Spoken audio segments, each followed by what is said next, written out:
Жер бетин жарыкчылык каптап, күндүн нуру тарай баштады. Мындай кереметти адам баласы гана туюп сезе алат. Болгондо да каректин жардамы менен дүйнө сулуулугун көрүп, көпчүлүк маалыматты көз менен алат эмеспи? Изилдөөлөр боюнча адам баласы көз менен көргөндүн 50%, ал эми кулак менен уккандын 10 гана пайызын эстеп кала алат. Ушундай улуу бакыттан четте калып, керемет күн шооласын көрүү бактысынан ажыраган бүгүнкү каарманыбыз үчүн күн түндүн айырмасы жок. Мындай оор тагдырды башынан кечирип жашаганы менен ага моюн сунуп мүңкүрөп калган жок. Тескерисинче, көздүү болуп, таанып көрө албаган айрым инсандардан өзгөчөлөнүп, келечекти таамай жана жарык көрөт. Таң эрте ойгонуп, жаңы күнгө шүгүр келтирип, адаттагыдай эле жумушка жөнөйт.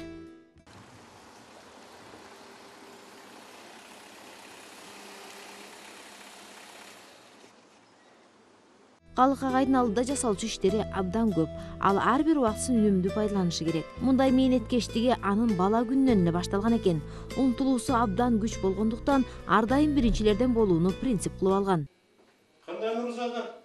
Ден соолук жакшыбы? Биринчиликти бербей алга умтулган каарманыбыз турмушта көптөгөн ийгиликтерди багынтты.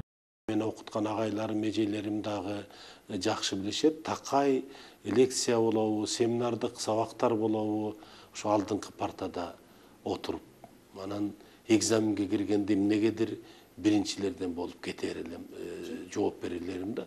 Эмнегедир такай ушундай кылып аракет кылар элем. Мен орто жерде калып, же арка жакта калганга эмнегедир ички дүйнөм дагы ушуга макул эмес эле. Анан ушундан улам ойлойм, бул жашоодогу менин алдыга умтулганымда ушундан улам болуш керек деп. Совет доорунда комсомол уюмун жетектеп алгачкылардан болуп оозга алынган кыргыз жараны элге эмгекчил, оптимисттиги менен таанылды. Ошондон бери өзү сыяктуу кароого муктаж болгон жарандарга кол сунуп, аларга баш көз болуп, колдон келген жардамын аябайт. Биз дагы жашагыбыз келет. Биз дагы үй бүлөбүз менен жакшынакай болуп, балдарыбызды, неберелерибизди тарбиялап, колубуздан келишинче элибизге, мамлекетибизге, коомубузга жакшынакай салымдарыбызды кошкубуз келет. Көзү көрбөгөн азиздердин ар биринде туюучу, сезүүчү, биологиялык сааты болоору анык. Бирок ал саат көпчүлүк учурда так иштебей кыйнала тургандыгын айтты.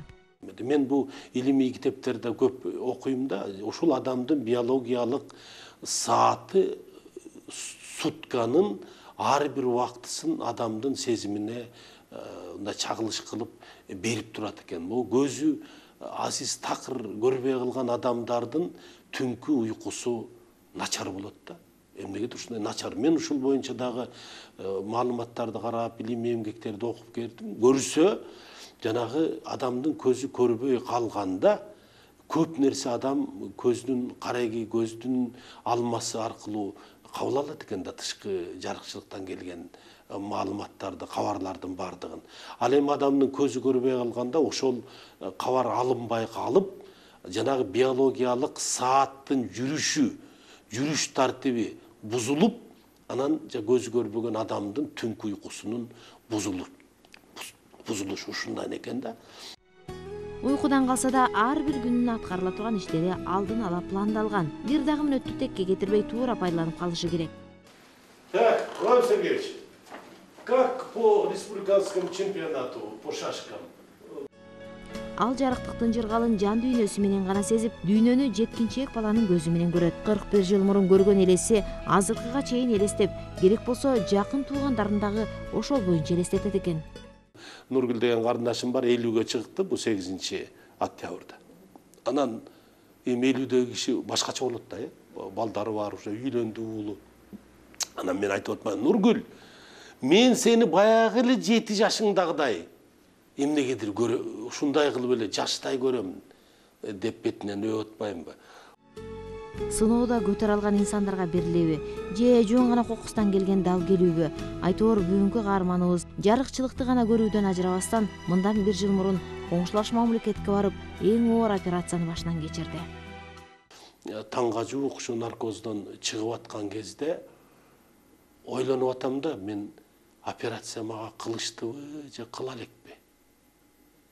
Эгер кылган болсо, анда жакшы. Эгерде операция кыла элек болсо, дагы азап алдымда турат, мен тирүү кала аламбы? Анан реанимация деген бар, андан тирүү чыга аламбы? Деп ушу эс келип, кайра кетип, дең дароо болуп турган абалда жаткан кезде оң жактагы врач аял айтты да, бу киши ден соолугу ушундай өнүгүп атса, эртең таң атканда палатасына которобуз да, деди. Сол жагымда аял, ооба ушундай өнүгүп атса которобуз, деди. Мен ошондо, мен тирүүмүн деп, эгерде үн чыгарганга чамам болсо, мен бүт ошол Астанага эмес, Кыргызстаныма жеткидей, жалпы дүйнө бетине тарагыдай жашаган жанагы дүйнөдөгү 6 миллиард элдин кулагына илингидей кылып мен кыйкырар элем. Мен тирүүмүн, мен жашаймын деп. Өлүм менен өмүрдүн ортосунда алышып жаткан кезде адам баласынын оюна эң биринчи кезекте эмнегелерин айтып бизди таң калтырды. Ошондой кыйын кезде жакшы кылган ишиң, бирөөнү сүйүнткөнүң, бирөөнү кубантканың эске келбейт экен.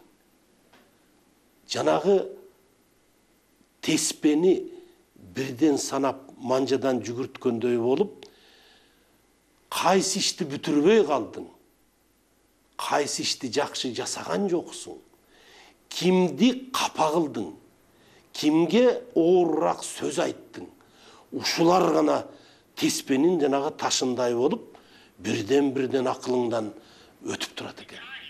Мындай мүнөттөрдү башынан өткөрбөгөн адамдар сезе албайт. Ошон үчүн мен айтарым, мени көрүп аткан адамдар, мени менен мамиле кылып аткан адамдарга айтарым, адамдарга дайыма жакшылыкты көбүрөөк жасап, начар иштерди, колдон келишинче начар иштерди жасабаш керек. Ийгиликтин сырын күндүн жемишин бүгүнкү каарманыбыз өзгөчө туят жана баардык адамзатына жар салат. Ар бир күндүн башталышын, берекесин, сулуулугун баалап, эртең мененки кереметти ырыскыны өз көздөрү менен көрүп, жаңы дем менен баштоону сунуштайт.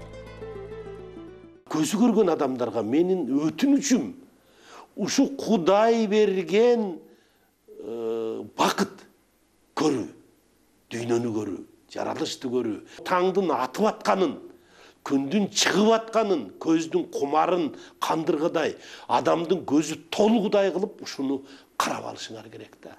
Карап алышыңар керек. Ушундан улам адамдарга ырыскы келет. Замира Тургунова, Азамат Жаналиев, Кутман таң программасы.